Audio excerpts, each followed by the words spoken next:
No ओम नमः शिवाय। जय श्री राम, जय श्री हरि। साथियों, आपका स्वागत है हमारे इस पवित्र और आध्यात्मिक चैनल में। यहाँ हम आपको सनातन धर्म की गूढ़ बातें, देवी देवताओं की महिमा, पुराणों की कथाएं और जीवन को उजाला देने वाला दिव्य ज्ञान अत्यंत सरल रूप में सुनाते हैं। कथा शुरू करने से पहले एक छोटा सा निवेदन है।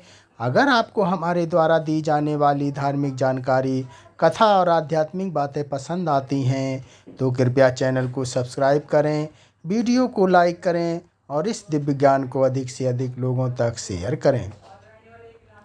आपके एक लाइक और सब्सक्राइब से हमें और भी सुंदर धार्मिक कथाएं और ज्ञान आपके लिए लाने की प्रेरणा मिलती है। तो चलिए शुरू करते हैं सनातन धर्म की इस पवित्र यात्रा को। बोलिए हर हर महादेव। भक्तजनों, आज हम जो कथा लेकर आए हैं आप लोगों के लिए वह बहुत ही सुंदर है, बहुत ही अच्छी है। आप लोग इसे ज़रूर पढ़ें और सुनें। इसमें बहुत सारी जानकारी आपको को मिलेगी। अगर आप लोग नए हैं तो हमारे चैनल को प्लीज़ लाइक एंड सब्सक्राइब ज़रूर करें। आप लोगों के सपोर्ट से हमें और भी अच्छा लगता है। तो चलो प्रारंभ करते हैं। आज की कथा है नागलोक का रहस्य। क्या धरती के नीचे सचमुच बसा है सर्पों का प्राचीन लोक? इसकी भव्य कथा आज हम आप लोगों को पूरी जानकारी देंगे। तो चलो प्रारंभ करते हैं आज की कथा। अनादिकाल से भारतीय पुराणों, कथाओं और लोक विश्वासों में एक रहस्यमयी संसार का वर्णन मिलता है। एक ऐसा लोक जो ना स्वर्ग है ना पृथ्वी, बल्कि इनके बीच कहीं छिपा हुआ है, उसे कहते हैं नागलोक। कहा जाता है कि यह धरती के नीचे स्थित है, जहाँ दिव्य सर्प जाति निवास करती है।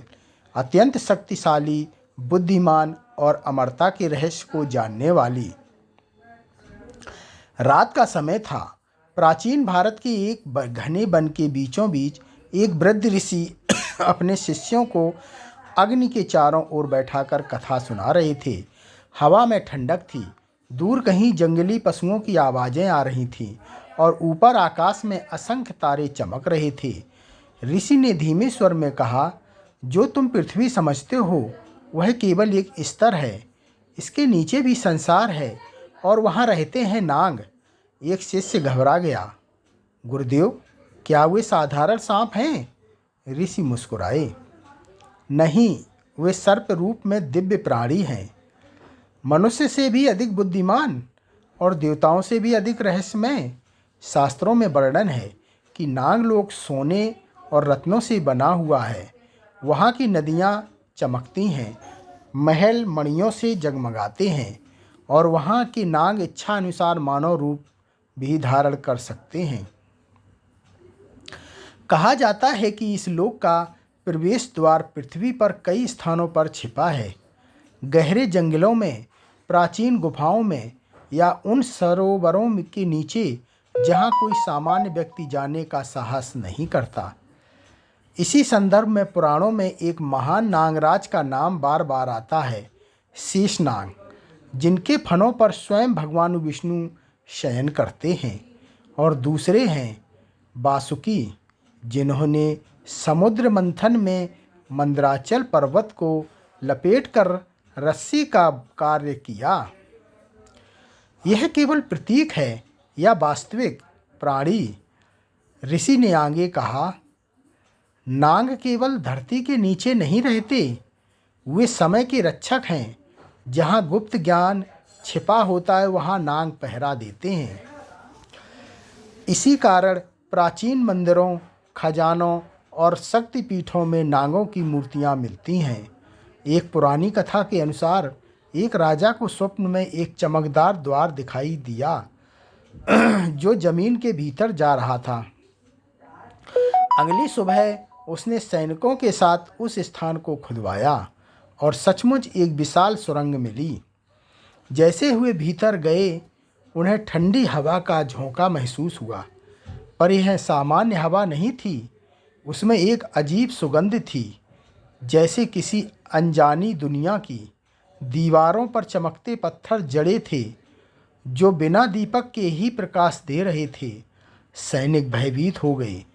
तभी सुरंग के अंत में एक विशाल कक्ष दिखाई दिया और वहाँ एक विराट सर्प कुंडली मारे बैठा था। उसकी आंखें अग्नि की तरह चमक रही थीं।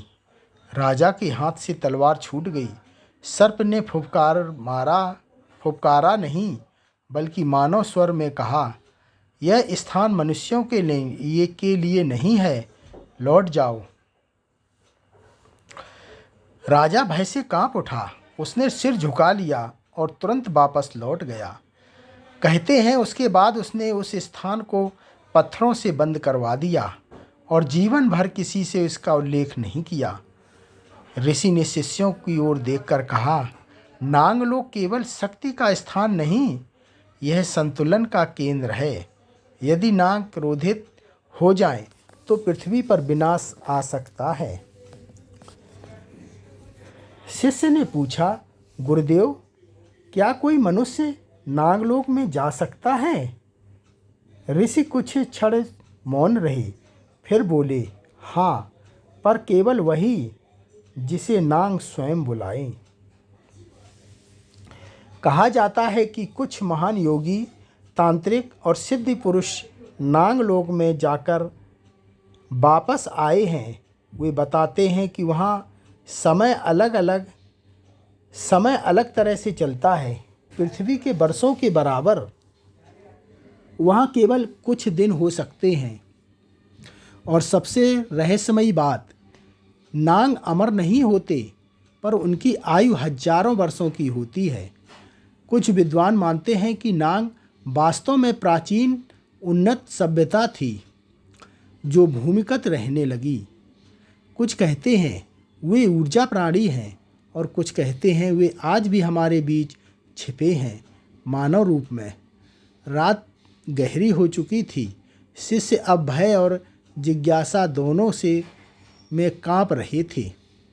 ऋषि ने अग्नि में आहुति डाली और अंतिम वाक्य कहा, नागलोक कोई कल्पना नहीं, यह अस्तित्व में है, परंतु आकृति उसे मनुष्यों में से छिपा कर रखा है।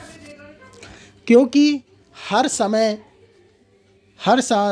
जानना मानव के लिए सुरक्षित नहीं होता। अचानक जंगल में कहीं दूर सर्प की फुफकार सुनाई दी और अग्नि की लौ एक पल के लिए नीली हो गई। शिष्यों ने भयभीत होकर चारों ओर देखा। क्या कोई उन्हें सुन रहा था? अग्नि की लपटें धीमी हो चुकी थीं, पर शिष्यों की आंखों में जिज्ञासा और भय पहले से अधिक प्रज्वलित थी। वृद्ध ऋषि ने आकर आकाश की ओर देखा, जैसे किसी अदृश्य सत्ता से अनुमति ले रहे हों। फिर बोले, तुमने नागलोक के अस्तित्व के बारे में सुना? अब सुनो नागों की उत्पत्ति की कथा, क्योंकि बिना उनके जन्म को जाने उनका रहस्य समझना असंभव है। प्राचीन पुराणों के अनुसार नाग किसी साधारण जीव से उत्पन्न नहीं हुए। उनका जन्म ब्रह्मा के मानस पुत्र ऋषि कश्यप और उनकी पत्नी कटु से हुआ। कटु ने हजारों अंडों को जन्म दिया और समय आने पर उनसे निकली एक दिव्य सर्प जाति, शक्तिशाली, तेजस्वी और असाधारण बुद्धि वाली। इन नागों में सबसे प्रमुख थे अनंत शेष नाग, जो अनंत काल तक पृथ्वी को संतुलित रखते हैं। वासुकी नागों के राजा, जिनकी फुफकार से पर्वत कांप जाते हैं। तक्षक, जिनका नाम सुनते ही देवता भी सावधान हो जाते थे। ऋषि बोले, नाग केवल विषधर नहीं, वे ऊर्जा के धारक हैं। उनका विष विनाश भी कर सकता है और अमृत भी बन सकता है। शिष्य आश्चर्य से सुन रहे थे। फिर ऋषि ने एक और रहस्य बताया। नाग रूप बदल सकते हैं। वे मनुष्य का रूप धारण कर पृथ्वी पर घूम सकते हैं और कोई पहचान भी नहीं सकता। यही कारण है कि प्राचीन कथाओं में नाग कन्याओं का उल्लेख मिलता है। अद्भुत सौंदर्य वाली स्त्रियां, जिनकी आंखों में एक विचित्र चमक होती थी और जो अचानक प्रकट होकर अचानक गायब हो जाती थीं। एक प्राचीन राज्य की कथा है। एक राजकुमार शिकार के लिए आए जंगल में गया। वहाँ उसे एक सरोवर के पास एक अलौकिक सुंदर स्त्री दिखाई दी। श्वेत वस्त्र, लंबे केस और आंखें ऐसी मानो उनमें हरी अग्नि जल रही हो। राजकुमार मंत्रमुग्ध हो गया। आप कौन हैं? स्त्री मुस्कुराई। और इस वन की रक्षक हूँ, मैं इस वन की रक्षक हूँ। धीरे धीरे दोनों के बीच प्रेम हो गया। राजकुमार उसे महल ले आया और विवाह कर लिया। राज्य में उत्सव मनाया गया, परंतु विवाह के बाद कुछ अजीब बातें होने लगीं। रानी रात को गायब हो जाती है। उसके कक्ष में कभी कभी ठंडी गंध आती और महल के आसपास सांप दिखाई देने लगे। एक रात राजकुमार ने उसका पीछा किया। रानी महल से निकलकर जंगल के उसी सरोवर तक पहुंची। चांदनी में उसने जल में प्रवेश किया और अचानक उसका शरीर बदलने लगा। उनके पैर एक विशाल सर्प की पूंछ में बदल गए।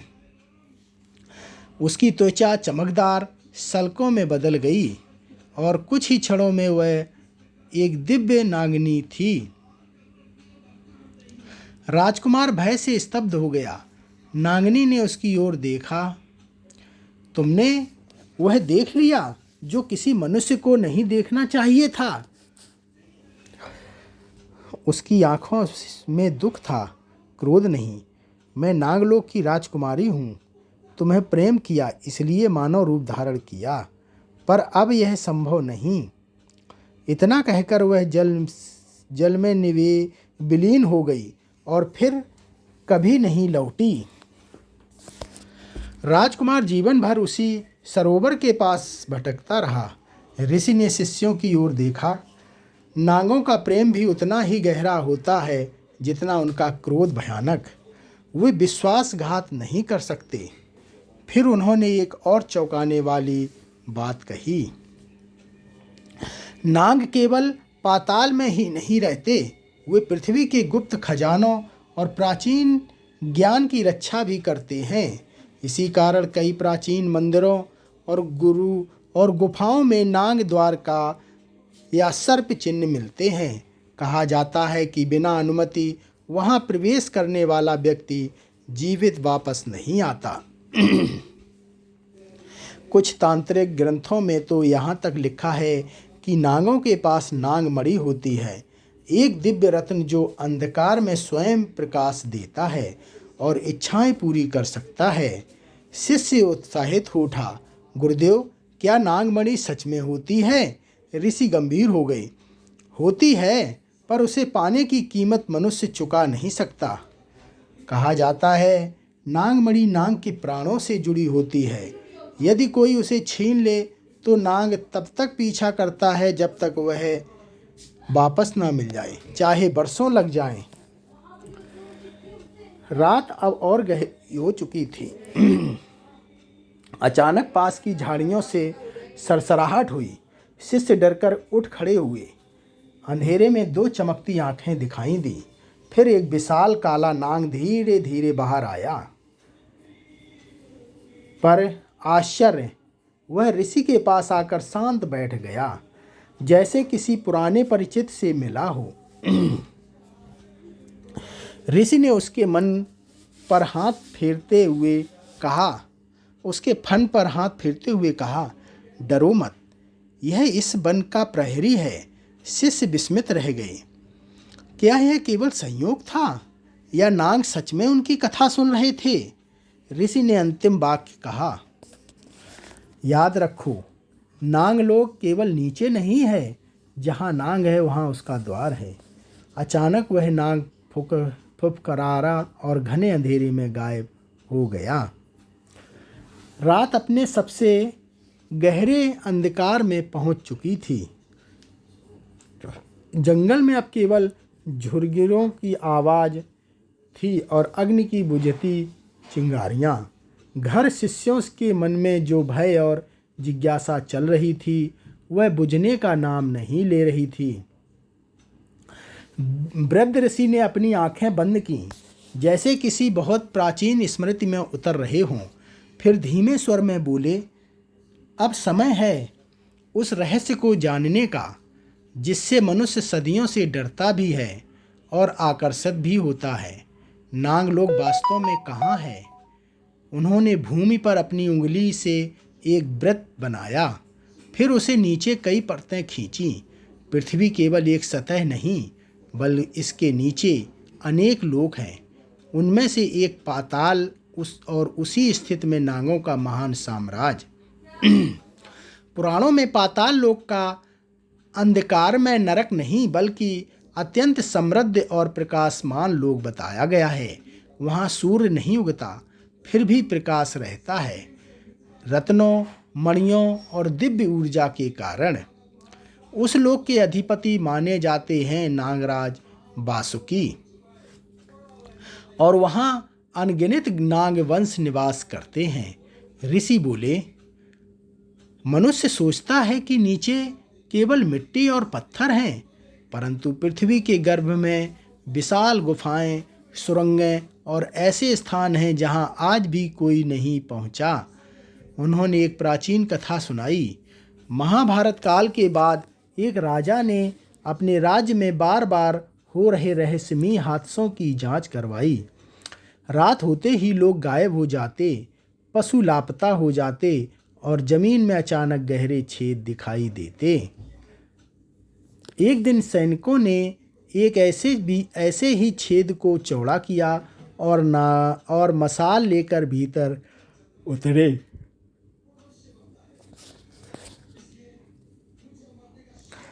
जैसे जैसे वे नीचे जाते गए, हवा ठंडी और भारी होती गई। दीवारें चिकनी थी, मानो किसी ने उन्हें तराशा हो। फिर अचानक सुरंग खुलकर एक विशाल गुहा में बदल गई। वहाँ का दृश्य देखकर सब स्तब्ध रह गए। छत से लटकते चमकते क्रिस्टल, जमीन पर चमकीले पत्थर और बीच में एक शांत झील जिसका पानी नीली रोशनी दे रहा था। पर असली भय अभी बाकी था।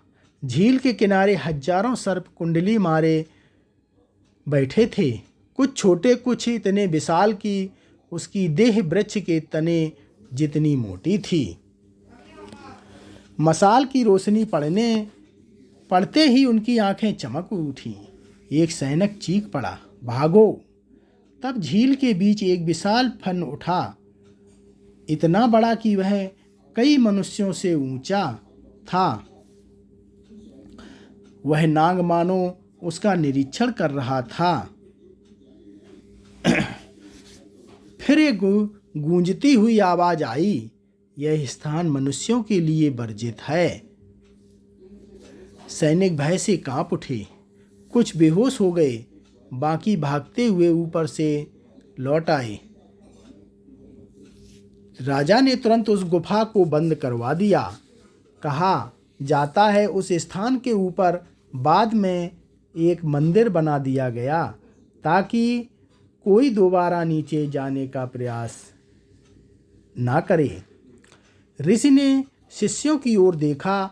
ऐसे कई द्वार पृथ्वी पर हैं, कुछ हिमालय की गुफाओं में, कुछ रेगिस्तान के नीचे, कुछ प्राचीन कुओं के भीतर। शिष्य ने डरते हुए पूछा, गुरुदेव, क्या वे द्वार आज भी खुले हैं? ऋषि ने गहरी सांस ली। कुछ बंद हो चुके हैं, कुछ छिपा दिए गए और कुछ की रक्षा स्वयं नाग करते हैं। फिर उन्होंने एक और रहस्य बताया।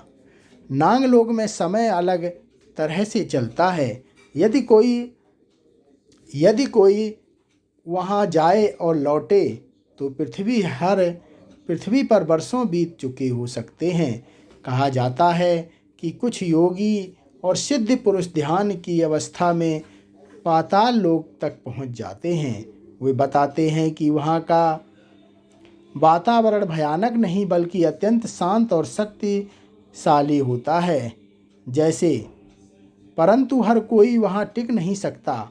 मनुष्य का शरीर उस ऊर्जा को सहन नहीं कर पाता। ऋषि ने अचानक स्वर धीमा कर लिया, सबसे बड़ा खराब यह है कि नागलोक का प्रवेश द्वार केवल भौतिक नहीं आध्यात्मिक भी है। शिष्य चौंक गया। अर्थात यदि नाग स्वयं किसी को बुलाए तो वह बिना गुफा या सुरंग के भी वहाँ पहुँच सकता है। स्वप्न ध्यान का या किसी अदृश्य मार्ग से। इतना कहते ही अचानक हवा तेज चलने लगी। अग्नि की बुझती राख फिर चमक उठी। कहीं बिजली कड़की और उसी क्षण जंगल में एक लंबी पुरस्कार फुफकार गूंजी, इतनी गहरी कि मानो धरती के भीतर से आ रही हो। शिष्य भय से कांप उठे। गुरुदेव, यह क्या था? ऋषि ने आंखें बंद कर लीं। शायद किसी ने हमारी बातें सुन ली हैं। अचानक उन्हें लगा जैसे जमीन के नीचे कुछ हिल रहा है, जैसे कोई विशाल जीव करवट ले रहा हो। अग्नि बुझ गई है।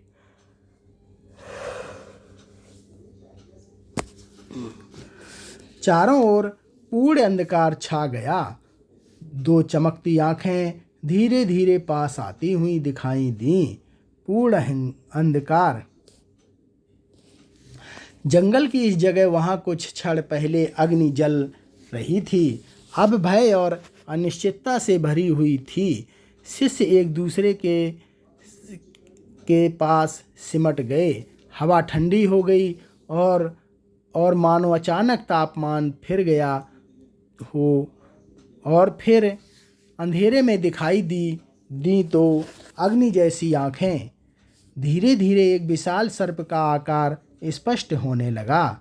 उसका फन इतना चौड़ा था कि मानो किसी ढाल जैसा हो और उसकी त्वचा पर हल्की नीली आभा चमक रही थी, जैसे चांदनी स्वयं उस पर ठहर गई हो। रिक्वेस्ट के मुंह से आवाज नहीं निकल रही थी, पर वृद्ध ऋषि शांत बैठे रहे। उन्होंने धीरे से मंत्र उच्चारित किया और अपना हाथ आगे। यह विशाल नाग उसके सामने आकर रुक गया। ऋषि ने धीमे स्वर में कहा, नागदेव, यदि हमने अनजाने में आपकी गोपनीयता भंग की हो तो क्षमा करें। नाग ने फुसफुसाकर नहीं की। उसने अपना घन घोड़ा झुका दिया, जैसे स्वीकार कर रही हो। कुछ समय बाद वह धीरे धीरे अंधेरे में विलीन हो गया। शिष्य स्तब्ध रह गए। गुरुदेव, यह क्या था? ऋषि बोले, यह इस क्षेत्र का किसी नाग प्रहरी था। वहाँ नागलोक का प्रभाव धीरे धीरे प्रभाव होता है। वहाँ ऐसे रक्षक होते हैं। फिर उन्होंने उस रहस्य का वर्णन शुरू किया जिसे लोग सबसे अधिक सुनना चाहते।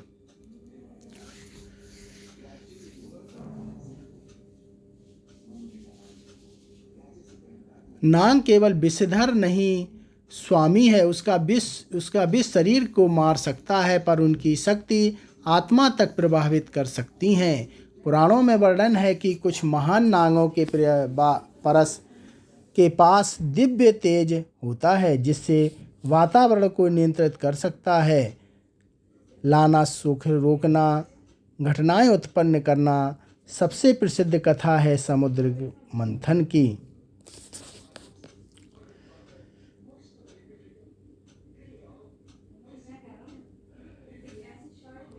उनकी शक्ति इतनी महान थी कि देवता भी उसके बिना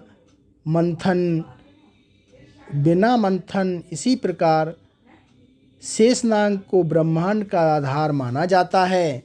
कहा जाता है कि पृथ्वी उनके फनों पर टिकी है। शिष्य विस्मय से सुन रहे थे। नागमणि का रहस्य। फिर ऋषि का स्वर गंभीर हो गया। अब सुनो, वह रहस्य जिसके कारण मनुष्य नागों में सबसे अधिक आकर्षित है। भयभीत दोनों रहता है। नागमणि कहा जाता है कि यह एक दिव्य रत्न है। कुछ विशेष नागों के मस्तक में होता है और उसके पास अद्भुत शक्तियां होती हैं। नागमणि कोई साधारण वस्तु नहीं जिसे यह नाग के प्राणियों से जुड़ी होती हैं।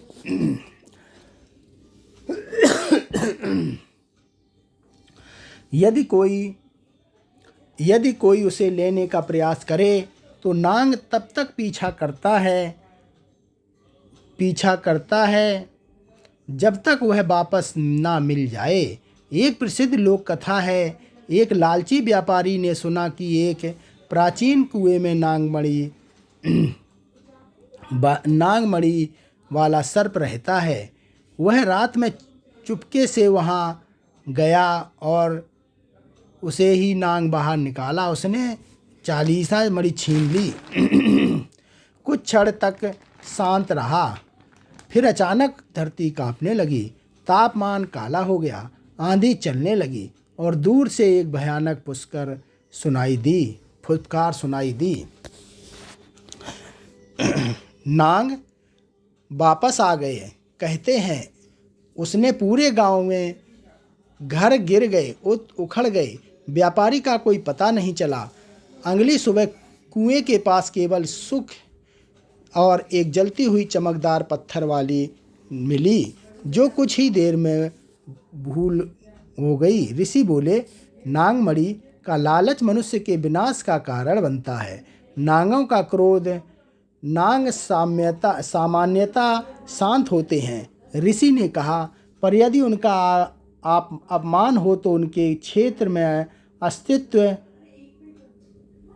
आक्रमण किया जो उनका क्रोध भयानक होता है।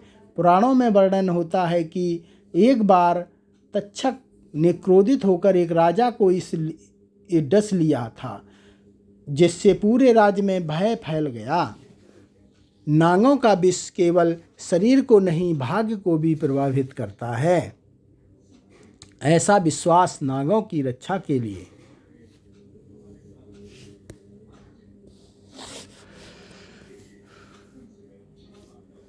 जहाँ प्राचीन सरोवर, कुंड या मंदिर होते हैं, वहाँ अक्सर नागों की उपस्थिति का विश्वास किया जाता है। ऋषि ने कहा, यदि कोई श्रद्धा से उन्हें प्राणायाम करे तो वे रक्षा भी कर सकते हैं। इसलिए नाग पंचमी जैसे पर्व मनाए जाते हैं ताकि वह मनुष्य और प्रकृति के बीच संतुलन बना रहे। रात अब समाप्ति की ओर थी। पूर्व दिशा में हल्की आभा दिखाई देने लगी थी। सबसे बड़ा रहस्य अभी बाकी है। नाग केवल पृथ्वी के बीच नहीं, वे मनुष्यों के बीच भी हो सकती है। मानव रूप में यह सुनते ही सबके शरीर से तिहाड़ कभी वे विशेष उद्देश्य से जन्म लेते हैं और जब कार्य पूरा हो जाता है तो वापस अपने लोक में चला जाता है। अचानक दूर कहीं एक मंदिर की छोटी की घंटी बजने लगी, अपने आप बज उठी, जबकि वहाँ बिगड़े हुए नहीं थे। हाँ, ऋषि ने आंखें बंद कर ली। प्रभात हो गया। अब वे वापस जा रहे थे। शिष्यों ने पीछे मुड़कर देखा। जमीन पर जहाँ वह विशाल नाग था, वहाँ सर्प की लहरदारी आकृति बनी हुई थी, मानो मिट्टी स्वयं पिघल गई हो। प्रभात हो चुका था। जंगल में पक्षियों की घबराहट गूंजती रही थी, मानो रात की भयानक घटनाएं केवल एक स्वप्न ही रहा।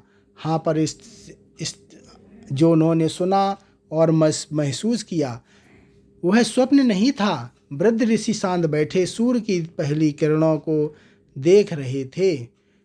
कुछ क्षणों में उन्होंने अंतिम बार समय गुप्त रखा, बताया शुरू किया, तुमने नागों की उत्पत्ति, उनका लोग, उनकी शक्तियाँ और उनका क्रोध सब सुन लिया। अब जाने सबसे महत्वपूर्ण, क्या नागलोक आज भी अस्तित्व में है? शिष्य एक साथ बोले, हाँ गुरुदेव, क्या यह सचमुच में अभी भी हैं? ऋषि ने धीरे से मुस्कुराकर कहा, हाँ, नागलोक कभी नष्ट नहीं होता। वह आज भी है, परंतु पहले भी रहे खुला नहीं पहले की तरह खुला नहीं। क्यों छिप गया नागलोक? पुराणों के अनुसार जब मनुष्य का लोभ और हिस्सा बढ़ने लगी, तब नागों ने अपने लोक को पृथ्वी से अलग कर लिया। उन्होंने अपने द्वार बंद कर लिए और केवल कुछ विशेष स्थानों में ही खुलकर छोड़ा। यह भी अदृश्य रूप में ऋषि बोले। नाग प्रकृति से रक्षक हैं। जब संतुलन बिगड़ता है तो वे स्वयं को छिपा लेते हैं। कुछ विद्वान कहते हैं कि नाग लोग वास्तव में पृथ्वी के गहरे भूगर्भ संसार का प्रतीक है। एक ऐसी दुनिया जहां आज भी मनुष्य नहीं पहुंचा। क्या आज भी द्वार खुल सकते हैं? हाँ, ऋषि ने कहा, पर केवल 3 परिस्थितियों में। यदि नाग स्वयं किसी को बुलाए, ऐसा तब होता है जब कोई व्यक्ति विशेष कार्यों के लिए चुना जाता है, किसी गुप्त ज्ञान या शक्ति की रक्षा के लिए। यदि कोई अत्यंत शक्तिशाली योगी या सिद्ध पुरुष हो तो जो ध्यान और साधना के माध्यम से लोगों के बीच यात्रा कर सकें। यदि प्रकृति स्वयं संतुलन के लिए हस्तक्षेप करे, जैसे भूकंप, ज्वालामुखी या भूमिगत परिवर्तन। आधुनिक समय की रहस्यमयी घटनाएं। ऋषि ने एक चौंकाने वाली बात कही। तुम सोचते हो यह सब केवल प्राचीन कथा है, पर आज भी ऐसे स्थान हैं जहां लोग अजीब घटनाएं देखते हैं। कई ग्रामीण क्षेत्रों में लोग बताते हैं कि कुछ प्राचीन कुओं या गुफाओं के पास रात में नीली रोशनी दिखाई देती है। कभी बिना कारण सांपों का झुंड इकट्ठा हो जाता है और कभी अधी और जमीन से फुफकाराकर जैसी आवाज़ आती है। कुछ लोग ने तो यह भी दावा किया कि उन्होंने मानव जैसे चेहरे वाले विशाल सर्प देखे जो कुछ क्षण बाद गायब हो गए। वैज्ञानिक इन घटनाओं को प्राकृतिक कारण बताते हैं, पर लोक विश्वास इन्हें नागों की उपस्थिति मानता है। क्या नाग मानव रूप में हमारे बीच हैं? ऋषि का स्वर फिर धीमा हो गया। सबसे गहरा रहस्य यही है कि कुछ नाग मानव रूप में पृथ्वी पर जन्म लेते हैं। कहा जाता है उनकी पहचान करना लगभग असंभव है, पर कुछ संकेत बताए जाते हैं। उनकी आंखों में असामान्य चमक, सांपों का उनके आसपास शांत रहना, जल या वर्षा से विशेष संबंध और एक अजीब सा आकर्षण जिससे लोग उनकी ओर खिंचे चले जाते हैं। जब उनका कार्य पूरा हो जाता है वे अचानक गायब हो जाते हैं, बिना कोई निशान छोड़े। अंतिम सत्य। शिष्य अब पूरी तरह स्तब्ध थे। गुरुदेव, क्या आपने कभी नागलोक देखा है? ऋषि कुछ देर मौन रहे, फिर धीरे से बोले, देखा नहीं, अनुभव किया है। उन्होंने अपनी आंखें बंद कर लीं। वह वर्षा पहले ध्यान में मुझे एक विशाल प्रकाश में संसार दिखा। रत्नों के जगमगाते महल, शांत जल और असंख्य नाग। वहाँ भय नहीं था, केवल शक्ति और शांति थी। और तब एक दिव्य स्वर आया, यह ज्ञान मनुष्यों के लिए नहीं, जब समय आएगा तब स्वयं प्रकट होंगे। शिष्यों की तरह कांप उठी। ऋषि ने अंतिम वाक्य कहा, नागलोक को खजाने की आवश्यकता नहीं। यदि वह है तो वह स्वयं को छिपाकर ही संतुलन बनाए रखेगा, और यदि कभी प्रकट हुआ तो समझो पृथ्वी पर बहुत बड़ा परिवर्तन आने वाला है। सूर्य पूरी तरह उग उठ चुका था। जंगल सामान्य लग रहा था, पर शिष्यों को अब हर घड़ी, झाड़ी, हर पत्थर, हर छाया में कुछ ही छिपा हुआ महसूस हो रहा था। अचानक पास की मिट्टी में हल्की दरार पड़ी और एक छोटा सा सर्प बाहर आया। वह कुछ क्षण तक ऋषि को देखता रहा, फिर धीरे धीरे जंगल में गायब हो चुका। ऋषि मुस्कुराए। डरो मत, मैं केवल देख रहे थे कि हमने क्या सीखा। समागम संदेश। नागलोक चाहे वास्तविक में हो या प्रतीक, यह कथा हमें प्रकृति के गहरे रहस्यों, संतुलन और उन शक्तियों की याद दिलाती है जिन्हें मनुष्य पूरी तरह समझ नहीं पाता। शायद नाग कहीं धरती के नीचे नहीं, बल्कि हमारी कल्पना, भय और श्रद्धा के बीच बसे हैं। या शायद वे सच में हैं और अभी भी हमें देख रहे हैं। न ओम नमो भगवते वासुदेवाय। ओम नमो नाग्याय। भक्तजनों, ये कथा यहीं समाप्त होती है। आप लोगों को कैसी लगी हमें कमेंट करके ज़रूर बताएं। अगर पसंद आई हो तो हमें लाइक एंड सब्सक्राइब करें और कमेंट में जय माता दी ज़रूर लिखें।